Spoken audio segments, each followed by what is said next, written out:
Hello guys, I'm back on this next one here, and I just want to talk to you today about magical and psychic influences. And so magical and psychic influence, and I just want to let you guys know that if you haven't got access to the 60-day disconnect video series, make sure you do that. Really, this is for people that are really trying to open their mind to spirituality and abundance and trying to understand their personal power. And so I just want to bring this subject here to you about magical and psychic influence because, once you're trying to figure out exactly who you are and how you're reaching your higher self, you may run into these things about the magical powers and, that type of mindset of things, and you might be guided to fall into certain types of information depending on, what path you're going on as far as your spirituality or your new age spirituality. So we don't really want to.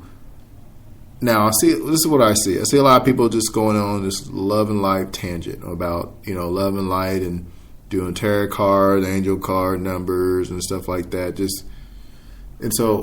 And I'm not saying there's nothing wrong with that, but it's just that there's so much more to the dark and the light. And what I mean by dark and the light, I'm talking about the things that are either from the occult, from what people think would be from just the light as well. Like the light and the dark. So you know what I mean by that. So the duality of this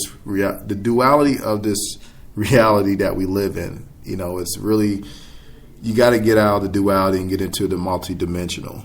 And so that's meaning being neutral with everything that's happening within your reality and the non-physical and the physical and the multidimensional, whatever you want to call it. You need to be be able to expand your awareness.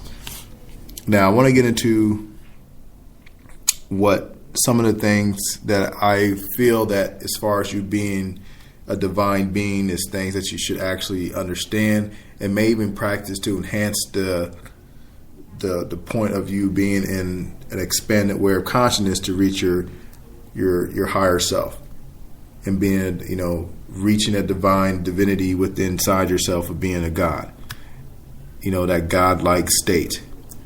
And that's really understanding the complete application of your magical and psychic influences, because it's going to hit you during your ascension. I'm pretty sure it's going to hit people. And so first thing I want to talk about is magic and what it is and what it's not. It's not this Hollywood thing that's going on in Hollywood where people are just throwing powers out of their hands and shooting people with, eye zapping lasers out their eyeballs. And I'm not saying you can't get to that point, but that's really a higher level of what people would probably call sorcery or magic, And the thing is, with magic is really something, it's not really about that. It's really about the changes within your mind, how you're affecting your outside and inside, influences and energies within the mind. So a lot of people, when they go into certain spells and rituals, they act like, oh, well, I evoked the demon of demonic entity. It's like this person is just manifested itself. But really, that demonic entity is a product of your imagination, of your subconscious mind. That's really what you're evoking. You're not invoking this person, and that's the reason why if you evoke something, they will become your servitor or your person that serves you, because you are the divine God that's in control of that. And you have to keep that mindset. If not, that's how you become possessed. And also, this invocation is a ritual spell designed to have an effect on your personality, and an evocation is a spell ritual designed to have an outward effect, such as enchantment, creation, and those things that you control outside of you.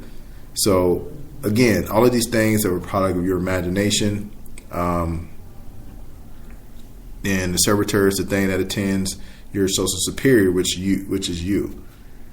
Now, that's one form of magic that people use most when it comes to dark and black magic and sorcery and stuff like that. But you gotta understand, if you're a divine God, you gotta understand that you could deal with these entities without being in a state of fear that they have more power than you. You need to learn from them. You know what I mean? That's to my understanding. And you got to understand that you're the God they're serving you because they know what you are. But at that point, you might not even know what you are. And that's how a lot of people, I notice, are getting possessed by things and not being able to control it.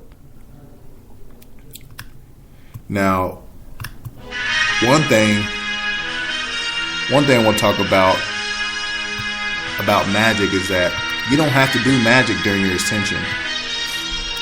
And you don't have to perform rituals all the time. There's other things you can do as far as magic. A lot of that is high magic. What I'm going to talk about here is low magic. Because really, magic in the sense itself is the occult. But let's talk about sigils. I think sigils is one of those things that you really don't have to do a lot with. You can create an intention.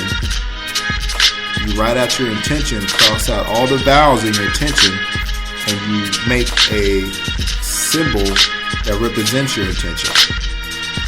And you absorb it into your subconscious mind. You can either burn it after you get done with that, but first you have to charge it.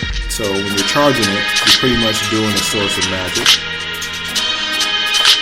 But a lot of people do this, and I noticed that a lot of businesses, corporations, they understand what magical sigils are. They understand what that is. So you can use these things to actually help yourself with the ascension as well. I really don't see anything bad with using magic, but a lot of people judge it as evil. Again, that's the programming that we live in today. It's all about your intentions, what you want to do with the magic to help increase your frequency and who you are, and being the divine self you are. You are a magical being, so magic should pretty much be part of your life. And you don't have to tell everybody to do magic. It's really your personal opinion. Now, another thing is tarot cards. This is more on the psychic part of your mind and controlling your reality. This is coming into the low magic. When I mean low magic, I'm meaning like the low parts of not doing a lot of rituals and, casting circles and all that other stuff.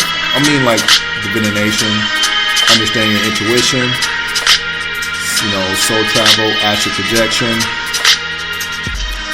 So what's the best way for you to start being a psychic or a person that's very intuitive? And that would be, I would say, using tarot cards. There's 78 tarot cards. There's 22 major arcana, which are major life secrets. 56 minor arcana cards, which, minor life secrets that pretty much have in each archetype of what's going on in your reality. And you can interpret these four suits, which come in swords, cups, pentacles, sometimes they call them coins, and I think I said wands. No, I didn't say wands. Wands. And so the better you know your intuition, the better you can perform magic. The better the influence of both of these and working these things in unison, the more you're in your ascended state. And the more that you're not being judgment on this duality of the world we live in, from black magic, white magic, and just coming neutral and just blending it into your own craft, which is where they get the witchcraft. But again, whatever your craft is as a magician or whatever you are of your divine beingness, that's who you are. These type of things is tapping into your natural abilities, not just some type of Hollywood type thing or evil type thing. It's all about your intention with these things. If you want to be totally a dark person where there's no remorse for anybody, just totally evil, satanic, that's your problem. But if you want to be this person that goes with the light, and fine, you can be the opposing forces if you want. But when you become into a neutral state of energy, of understanding that you understand this high wisdom and knowledge, and you understand and use that for yourself, and actually can help each other, help each other and learn from other people, or, whatever you want to do with this magic to help humanity, that's when you're tapping into, what you need to be doing, as far as my opinion. A lot of people use these different types of the power for personal greed. This really doesn't serve people. It's really a state of greediness. It's really a state of them just being who they want to be, and it's just not serving anybody. That's the reason why we have a lot of people that don't understand magic and stuff, because this reality wants to dub your mind down from doing these type of things. They don't want you to get access to this occult knowledge for a reason. They only give you a little bit of this occult knowledge. It's tarot cards, and really that stuff is occult knowledge, but it doesn't. Once they put a label on it with words, it doesn't look like occult knowledge. It looks like something that's just, this person just made it tarot cards or whatever. But some people that are very religious, from a Christian sense, are very, they're very scared and fearful of this type of information that I'm sharing with you today. And so, again, some people just, they don't know how to deal with it. They don't know how to deal with this with their when they're spiritually waking, and they don't think it has anything to do with them being a divine being. Now, some of us do. Some of us don't. Some of us still scared and fearful of this. But if you want to do all of these things, the meditation, and you're going to, when you're reaching your spirituality, opening your mind, your third eye, a lot of these things are going to come up. So the black and the white magic and the calling and the judgment of your mind and the programming that you have, you really need to discern these things and understand who you are. Like, I understand that my spirit guides are more of an ascendant master type, and I understand that's really my path, to be more of a master ascendant magician type guy, to understand everything that's spiritual to the abundance to me controlling my whole reality. And this is what this is all about. I'm not talking about this stuff because I want you to be a witch or Luciferian or satanic. Even though we do have that duality, you must be ready for that if that comes your path, these satanic and Luciferian people, because those are the people that are really, really controlling things, and we don't have any access to this occult knowledge or system that they have us working in.